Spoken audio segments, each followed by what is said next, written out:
Hi. Hi, Hi, how are I'm you? fine. How are you? So long. No see. Yeah, I'm also pretty well. Thank you so much for asking. Okay, you seem a little tired though. Just came back from the office. Yeah. Yes. I came back very late and then I took bath and straight away I'm taking this session right now. Yeah, I can see that your hair is still wet. Actually, I also took a bath around an hour ago. So yeah, it's kind of the same for the two of us. Okay. So tell me, how was Yeah. your day so far? How is life in general? What's going on? It's going as usual. Hmm. Um, Actually, right now I really need a break, but it's not possible for me to go on a vacation or something because my baby is really small and we Yeah. can only go out when he is about 2 years or more. So yeah, it's going like Okay. slowly. I can Yeah. understand. I mean, you're working, then your baby is really young, so it's difficult to manage both ends, right? Yeah. Okay, all right then. Sometimes it gets overwhelming. Of course it does. I mean, I'm not married, and obviously I'm not working in a bank, but still sometimes managing both the work here and my studies gets a little difficult for me as well. So, yeah, I mean, I'm pretty Yes. sure it's harder for you. All my like understanding to you. Thank Okay, you. all right. So, Mrs. Chaya, today the topic that we have been given for the session is basically excuses. Okay. Now, this is a word I think you're well acquainted with. Would you want to tell me what the meaning of the word is? Excuse means when you give reasons for not doing something and the reason is like unconvincing. It's difficult to believe you. So that is It called is mostly excuse. not even true for that matter. Mostly. Yeah. Okay. Like you will see if you like when your child does grow up to a certain age, let's say 5 or 10 years, whatever it is. At some point they'll go to school and then ma'am will be like, why didn't you do your homework today? And they'll be like, ma'am, I was very sick yesterday, whereas in reality they were just watching the television and they forgot to do the homework. Yeah. So these are things that we all have done as kids at some point or the other. But do you think that excuses is something only kids make for their actions? Don't us adults also engage in giving excuses at times? Yeah. Even I also give excuses for some of my deeds. Because I am actually very bad at remembering dates like birthdays, anniversaries, so special dates for which people want their near and dear ones to wish them at the right time. So if it's your birthday, then you wish me to wish you on your birthday sharp at 12. But I forget that, and after waking up in the morning, and sometimes on the next day, like after Oh, the birthday is over, I sometimes call my friends and I say that I'm so sorry. I was busy. I thought I was about to call you, but I got busy with something and then I forgot. So they hmm. know that it's just an excuse, but I can't help it. Yes, of course. Now, do you think that excuses are only made in situations like this? Like, these are a little non serious situations, like forgetting your homework in school or not remembering to wish somebody for their birthday or something. But there are sometimes excuses who will come, like you work in a bank, okay? I'm pretty sure you have seen your fair share of lame excuses from colleagues when they slack off at work and then they make some excuse or the other that this happened, that happened, I was caught up in something else. So, at that point, what do you think as a colleague? What can you do? Because sometimes, because of excuses what others make, we have to suffer, right? I'm sure you understand what I'm getting at. So, Yeah, what do you do? yeah. So actually, in every organization, I think it's all about teamwork. It's not about how you are doing your work or how your colleague is doing his particular work that was assigned to him. It's all about teamwork. Like we have to do our own share of work, and then only the whole work can be accomplished within time, within the deadline. So if someone is lacking, then you have to do his work on his behalf. So you have to complete your own work, and then you have to like help him or her to complete his or her work. So yeah, sometimes it's like it's okay, like we can tolerate that, that yeah, you caught up with something and maybe something was happening in his personal life, like so some problems maybe in the house, so we can manage that. But if it happens on a daily basis or maybe frequently in a month or maybe in a week, then I think you are not serious about what you are doing, uh, and it's all that you say that there is a problem or something, that are all lame excuse. Yes, of course. Okay. Now, how do you think that making excuses affects a person's personal growth and development? Like, there are some people who will constantly make excuses for things they don't do, right? So, how do you think that affects them on a personal level? What exactly goes on? See, I think if I talk about myself, I have a problem of procrastination. Hmm. So I sometimes make excuses that no, I'm feeling tired, so I will not do this work today. Maybe sometime later, tomorrow, or maybe after this week, next week onwards, I will do this. So, so like from inside that what you should do, and like excuses are like, who are you giving your excuses to? You know what you have to do. You are not doing that thing, you will not achieve your goal, you will not accomplish your ambition. So you are making yourself fool, which Yes, you should you're not making do, like, a fool out of yourself, absolutely. yeah, because you are accountable to yourself if you're not doing something. So yeah, I think in this case excuses will not work. Okay, all right. That's a nice way of doing it.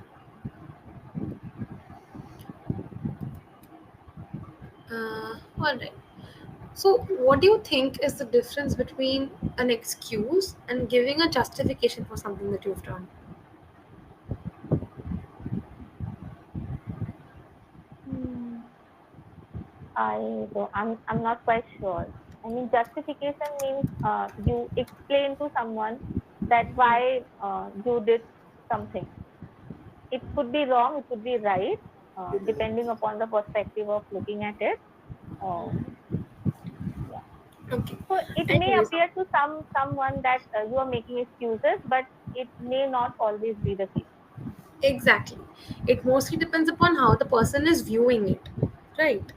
Because it might just be the fact that you genuinely had a problem and you're trying to explain your side of things. That I did not do this on purpose, this was the reason I could not do it. For some people, it might appear that it was an excuse, you did not want to do it, that's why you didn't do it. And for some, it could be a genuine reply. Okay? So it basically depends upon how you present the matter and how others view it. That is what, there's a thin line of difference between excuse and justification. This is it. Okay? Mhm. Alright. So, Mrs. Jaya, you tell me, like nowadays you said that you need a little break, right? And obviously, going on a vacation is not something you can afford right now because of logistical reasons. So, whenever you do find a little bit of free time, how do you utilize it? Uh, so I'm taking these kind of sessions. I also try to connect with other co-learners, basically YouTubers, for my speaking practice. Other than that, I try to read. If I have some free time, I try to read books. If not, I try to at least read a news or maybe an article about something. So, Mm-hmm. and sometimes I also watch movies. So that's how I'm Okay, utilizing so it. what was the last movie you watched? Yeah, so I basically try to watch movies that are light-hearted and easy to understand. Okay, So the last movie that I watched 2 days before, I think the name of the movie was Cinderella in the Caribbean. Cinderella. In the Caribbean. Okay, I haven't heard about it. What is the story about? Yeah, Please do tell me. not a famous movie. I think I searched on YouTube and I just Well, a uh, movie does I not have to actually be famous in order to be a good one, It can be not famous and still be a good one. You tell me, what was the movie yeah. about? Okay, so the movie was about a girl who lost her mother at a very early stage of her life, and her father got married again, and after a few years, her father died too, and her Okay. stepmom actually throws her out of the house. Um like she started behaving with her very badly, and the girl actually decided that no, she now is the time for her to move out of the house and to live on her own. So Mm-hmm. she rented an apartment, and so she used to she started working, and so that she could pay for the rent as well as for the tuition. So one day, actually, the stepmom came to her house to invite her for her wedding, Okay. second wedding, Yeah. and she insisted her that you should go with me because the wedding was a destination wedding, and the destination was in the Caribbean. Uh, Okay.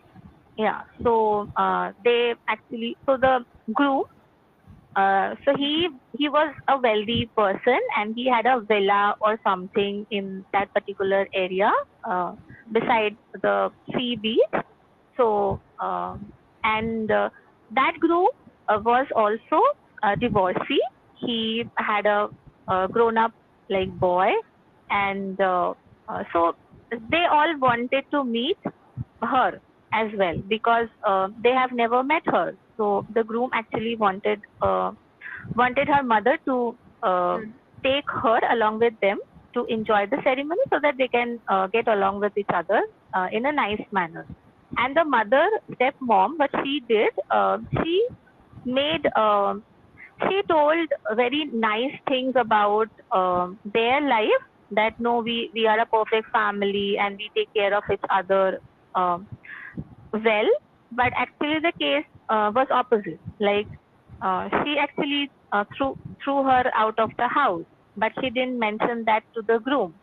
But when Cinderella actually went in the Caribbean, so the way they used to behave with each other, so there was a certain discomfort and a level of uneasiness because Mm. she was not used to live with them, and her stepmom also had two children.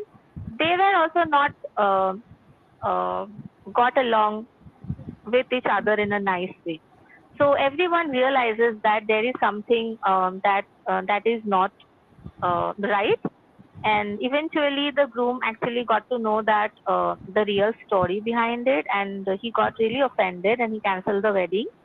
But his son fell in love with Cinderella and he proposed her, and they two uh, get along with each other in a nice way. So Okay. that's how the story. That is a cute story. Okay. Thank you so much for sharing that with me. So, I mean, this is a very kiddish question, but what did you learn from the story? I think there was a very specific message behind it. I don't know, um, I don't know what the message would be, but I think see, if you want to start any kind of a relationship, it's good to be an open book, Yes. to tell them the truth, and if then they are comfortable with all of this and they try to take the step ahead, then just go towards it. Otherwise, I think you should step back. Yes. Basically, you should be honest and transparent with your partner, right? Yes, honest and transparent. Yeah. Okay. All right. Now, you tell me, this was also the kind of a mother that sometimes we have to deal with in our lives, right? Not everybody has to, but it is a very common occurrence in our society where mothers die or they get divorced, fathers get divorced, and then children are brought up with, let's say, well, not parents who would actually care for them like their own. In such a situation, how do you think that impacts the child? Yeah, yes, yes. It impacts. It definitely has an impact on a child's mindset, and it it also shapes the child's like characteristics as well. How he or she should look at life when he or she grows up. It basically depends on how their childhood is. Hmm. Okay. Now, do you think all stepmothers are like this one? No, never. Like, it Okay. does not depend upon stepmothers. I think it depends Exactly. upon people in general, like how you are as a person, how I am as a person. Absolutely.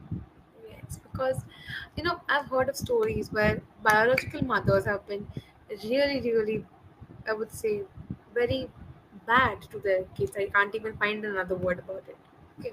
You could say cruel, you could say mean to their own kids. But then, in some cases, there are stepmothers or step parents basically who have stood up for these kids and made sure that they have a good life. So, Yes, yeah, it all depends upon the person in question, right? yes, yes.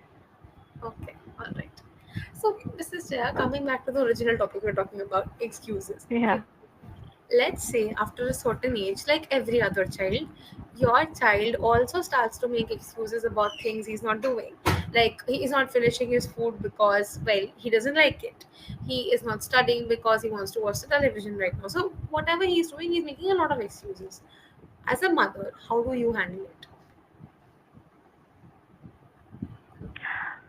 Okay, so I don't want to put many restrictions on my child. I want him to live life the way he wants to, but for that he has to gain certain amount of maturity. When he is a child, then like he has to listen to me, not forcefully, but I will try to make him understand why I am trying to feed him the food. It's healthy for him, and it will give him energy. So I will try to make him understand everything, why I am saying you not do this, not do that. So if you tell them the reason behind it, I think they will understand after a certain point in life. And if he doesn't want to study right now, if he wants to do something else, then let him do that. Let Okay. him do that for, I think, for half an hour, or if possible for 1 hour. But after that, just tell him that no, you finish watching this, or you finish playing this game, but after that you have to study. You Yes. have to finish your homework. Mm. Actually, So yeah. this reminds me of one of the conversations I had with a very close teacher of mine. Like she taught me history when I was in seventh grade, and we became very close over the years. So her husband was in the army, okay, and he unfortunately passed away in the '98 Kargil War. So she had two kids. Now the son of like her son basically he was very notorious. So wherever he used to get out of hand, she used to complain to her husband and he would set him right. Because well he was scared because his father was an army professional. Now what happened was he was anyway very good at studies. That is not a problem. He was just very naughty, as kids are usually. So he really loved having Maggie, okay? And he used to request ma'am all day that once give me Maggie in my tiffin. I really want to take it. And she was like, no junk food at all. So then they struck up a deal that she'll give him Maggie every Sunday in the evening. And he agreed to it. But ma'am being ma'am, she decided to put vegetables in it, okay? So like carrots, bell peppers, peas, everything went into it and he started throwing a tantrum that no, I get to eat Maggie 1 day in the week. How could you do this to me? How could you spoil it? And he was throwing a tantrum full on that I'll not have this. So this happened for 1 or 2 weeks. And then she had to tell her husband that, he's not listening to me. So then her husband asked him, what is the issue? You tell me, man to man, you tell me what is the issue. So he says that this is very wrong of her. She cannot do this to me. I don't get to have Maggie as often as my friends do. And when I'm getting to have it, I should not have to share it with anything else. So he said, well, fair point. So let's do this. Before you have Maggie, You're gonna have to finish a bowl full of vegetables, and then you'll get the Maggie. And he immediately agreed because, well, he's getting to have the Maggie without anything else. So this reminded me of that. That once you complete it, you get your reward. So it's good. Yeah. It's a good way of parenting, of course. Okay. So, Mrs. Ghosh, I think whatever I told you in the last sessions, whenever we had class, the feedback remains absolutely the same. You have this really cute smile that you use every time you talk, okay? And your vocabulary is also quite okay. The only thing that bothers me a little bit is you getting stuck in between, right? So, whenever you are speaking, after a certain amount of telling you of things, you are like, so, and then you proceed again. Try not to do that. The frequency has reduced, though I could see today in class, but besides that, it is still there. It is still distinguishable. Okay, so let's try to work on that first. Like I said, think about what you want to say and then start speaking. It becomes easier for you to answer all the questions seamlessly, effortlessly, without having to force your points into it. Okay, also try not to look here and there when you are speaking. Try to focus on one spot, like I told you, right? So these are Yes. the only two suggestions I have from my end. Anything that you would like to ask me, please tell me. Actually, I think the vocabulary problem is still there. Yes. So I See, have and actually that's why I down. told you that it's quite okay. I didn't say that it's perfect or something. All right, Yeah. because Yes. vocabulary is something that you will always want to keep improving. There is no end to it. But today, the choice of words that you made while speaking, I was quite impressed with it, honestly. You used words like ambitious, then you explained the concept of what an excuse is with really good words there. But if you feel like you wish to upgrade your vocabulary even more, please go ahead and do that. I would be more than happy to assist you with it. Okay? Yeah. Yes. Actually, so I have downloaded a PDF of 1,000 vocabulary words, and I'm trying to just read a page a See, day. more than that, I'll tell you what. You learn the meaning and try to use it in conversation.